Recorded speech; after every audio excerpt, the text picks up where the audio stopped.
Hello, my beautiful friends.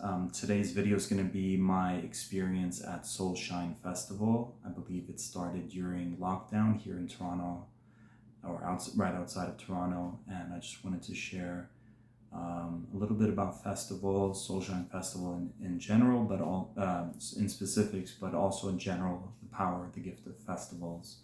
So, heard great things about this festival. I'm really glad I went. The intention is to bring people together, a safe place for people to live in harmony with nature, to eat healthy foods, to have great workshops, to connect, to commune as we should be doing. And I love that it was inspired during a time where everyone was forced to stay or were told that they were supposed to stay at their home, in their homes. And so it has that energy of free thinkers, more of a rebellious spirit of wanting peace and harmony. And it was beautiful. It was one of my best festival experiences. Some of the highlights for me from Soulshine Fest were I loved how they had an opening ceremony. I kind of missed that at festivals. Opening ceremony, being intentional. There was like some sacred tea that they made for us, the burning of the fire that stayed running all throughout the festival, which is a very Native American way of doing things. Um, so I loved setting that intention. I loved that there was this fire space I can always go to whenever I needed to just get rid of something, throw it into the fire. It was beautiful just seeing everyone coming together, and just it felt like it had more of the heart-centered spiritual, I don't like the word spiritual, but like not the let's just party all the time and do lots of drugs and alcohol. I love that it had family vibes. It was intergenerational. One of my friends that I met there, or one of my now friends who I had just met there, it was beautiful witnessing the three generations. It was her mother and her daughter, and all three of them were there. I love that there was some Middle Eastern representation in terms of from the organizer to the people that were showing up. I had met several Middle Eastern people, which is beautiful because I usually am the only Middle Eastern person at these festivals. I love that we all came together and ate together. I love that over 50% of the food was sourced from local organic farmers, and next year they want it to be 100% from local organic farmers. I love that 50% of this festival were volunteers. I love that they spent a lot of time and energy and intention into everything they did. I love the space they created. The land that it's on is in this beautiful, beautiful land. It's so huge. Um, I love that you had best of both worlds. You wanted to party and party to the late past midnight. They had stages for that. You wanted more of an acoustic live not necessarily acoustic, but more live performances. You got a stage for that. I love that they had vendor spaces. You had there was a place to go, and definitely you can go for walks on these trails in the forests. There was a plunge in a pond if you wanted to get, and there were showers everywhere. Tents. Most people were camping in tents, so you're sleeping on Mother Earth. Workshops were great. The ones I attended had sound bowl, healing, sound bathing, just feeling serenaded by beautiful queens, just serenading us with all these beautiful sounds and frequencies. There was a beautiful workshop by a brother who was teaching us martial arts. There's a beautiful workshop by a woman, kind of doing a very feminine like movements with music and dance. I felt called to pull back, and that was one of my favorites. Just the transmission of the women in their beautiful feminine energy. I was just lying there and just receiving the transmission, and I love the men's circle workshop. It was very powerful. It was beautiful to witness brothers coming together, holding space for each other.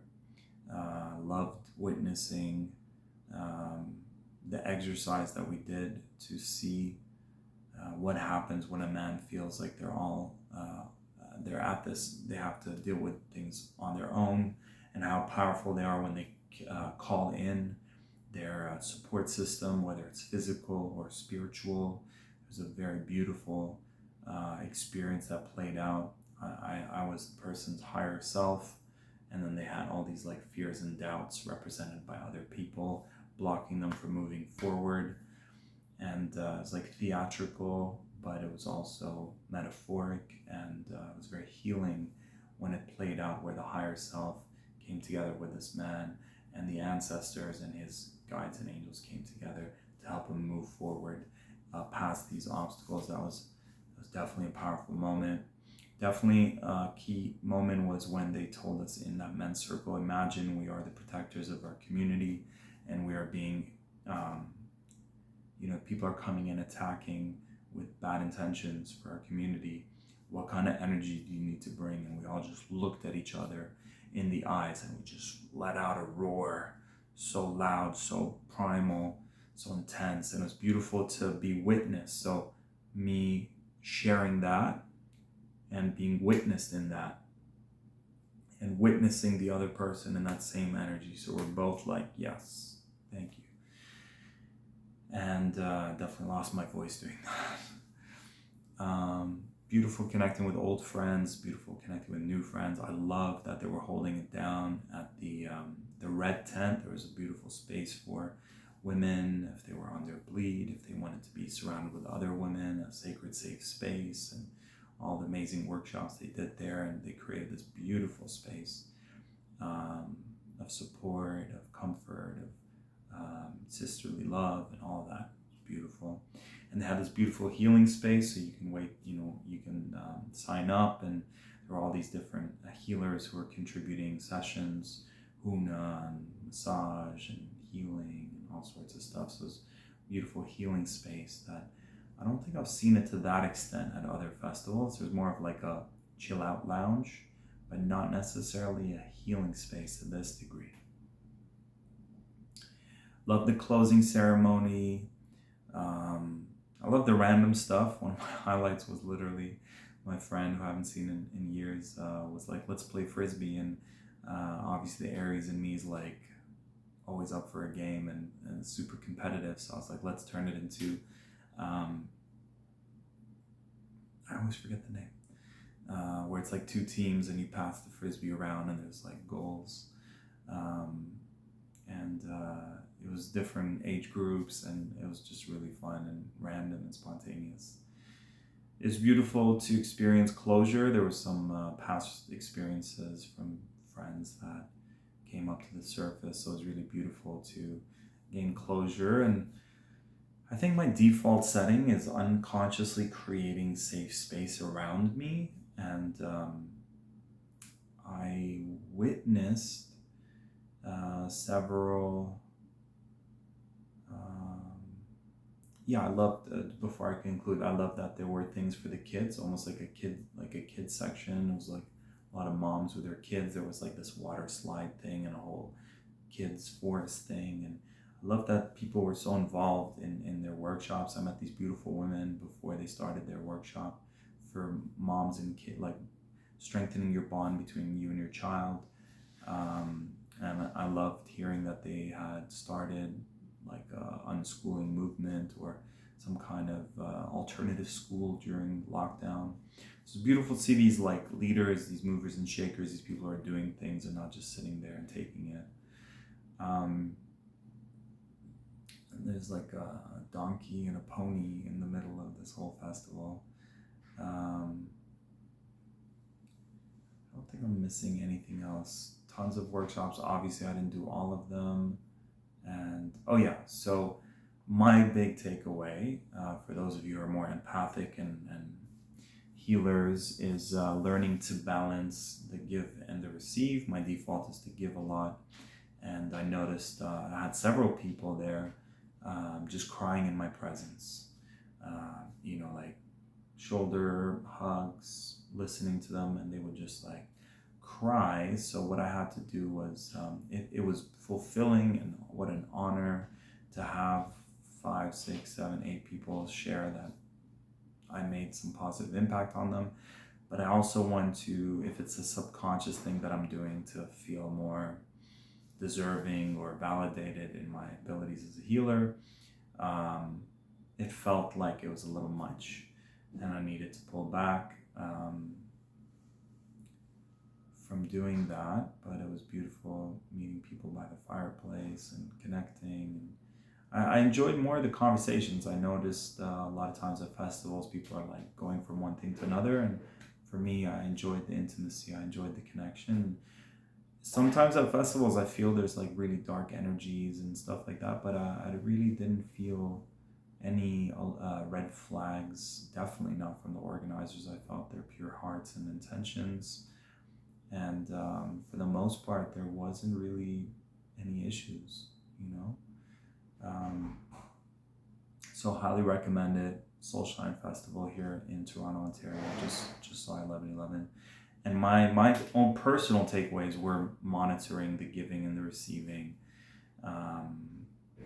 One of the takeaways was I came in with a friend. I didn't ask her who she was camping with and what the vibe was. And they were more on that vibe that I was on maybe 5 years back, where it was like more mushrooms and alcohol, and I'd say more than 5 years. It's been like 25 years of overdoing alcohol. So I'm very extreme. I overdid it and then I pulled back and barely do it. And my big takeaway was being very intentional with the vibration you want to surround yourself with. And so day one was beautiful. I came there with my friend and met all her amazing, beautiful friends. But something intuitively was telling me, Tarek, you're wanting a different experience. You're not wanting to party like that. You're wanting more grounding, pulling back away from things like that, and a different frequency. So it was really tough for me because I anchored in there, and it was a big move to pack my stuff and move it from one place to another. And one of my big wins after the men's retreat, it was basically one of the big takeaways was, are we asking for help and support when we need it?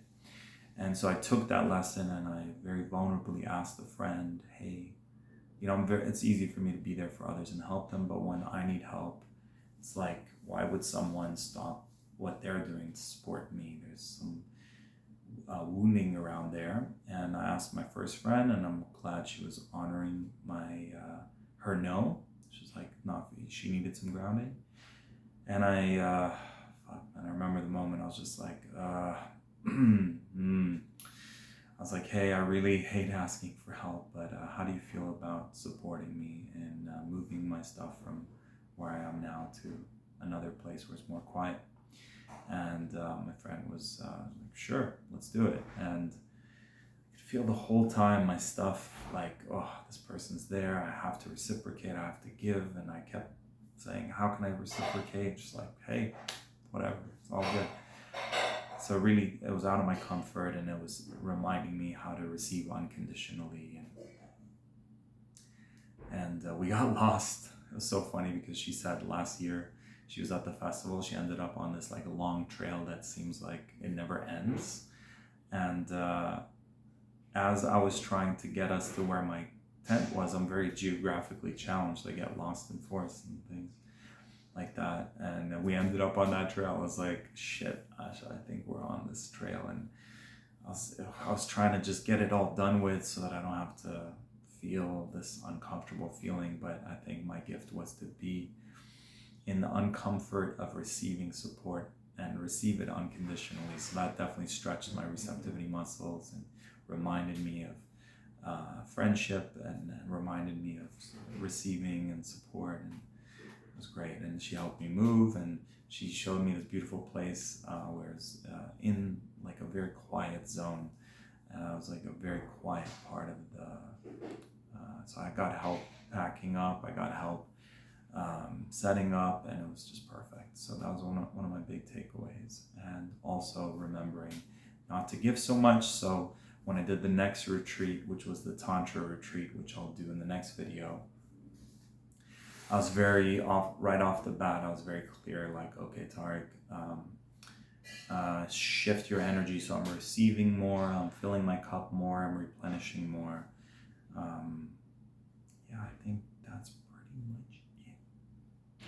Love you guys. So if you do experience festivals, highly recommend setting your intentions before the festival, at the beginning, your closing, you're bringing your intention into it, you're co-creating it, and know that festivals will bring up your shit, and one of my favorite experiences, actually, there was a second person that I felt like I had not experienced closure with. And it was interesting because during the closing ceremony, there's hundreds of people there, and there's like 3 benches around this fire. And as the fire was closing, realizing that he was sitting right next to me, of all the people, he was sitting right next to me. And as soon as the official closing ceremony closed, and I was like, hey brother, just curious to know, did I ever apologize for how I behaved in the past with you? And he was like, I don't remember, and we just were able to have some closure, and it's really beautiful. So there was like 2 connections I had where there wasn't full closure, that I allowed for the full closure to happen. Yeah, so that's about it. All right, guys. Please comment below. I'd love to hear about your festival experiences, and if you've been to festivals before, and what your big takeaways are from that.